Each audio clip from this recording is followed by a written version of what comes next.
అందరికీ నమస్కారం. ఈరోజు కథ తెలుసుకుందాం రండి. దాహపడిన కాకి. అనగనగా ఒక అందమైన అడవిలో ఒక చిన్న కాకి ఉండేది. వేసవికాలం. ఎండలు చాలా తీవ్రముగా ఉండేవి.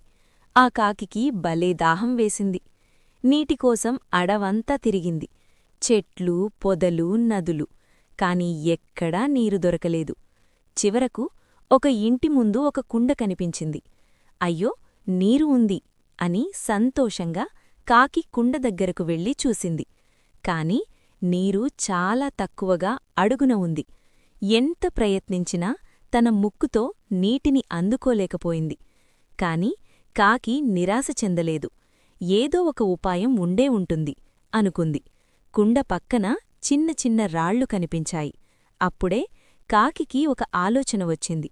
ఒక్కో రాయిని ముక్కుతో పట్టుకొని కుండలో వేయడం మొదలుపెట్టింది. రాయి, తరువాత మరో రాయి, మళ్ళీ ఇంకో రాయి. రాళ్లు పడుతున్న కొద్దీ నీటిమట్టం పైకి వస్తోంది. చివరకు నీరు పైకి వచ్చేసింది. కాకి హాయిగా నీరు తాగింది. తన దాహం తీరిపోయింది. తన తెలివితో తన ప్రాణాలను కాపాడుకుంది. సంతోషంగా ఆకాశంలోకి ఎగిరిపోయింది. నీతి: సమయస్ఫూర్తిగా ఆలోచిస్తే ఎలాంటి సమస్యనైనా పరిష్కరించవచ్చు. ఇలాంటి కథల కోసం ఏఆర్ సోల్ ఫ్రేమ్స్ ఛానల్ని సబ్స్క్రైబ్ చేసుకోండి. ధన్యవాదాలు.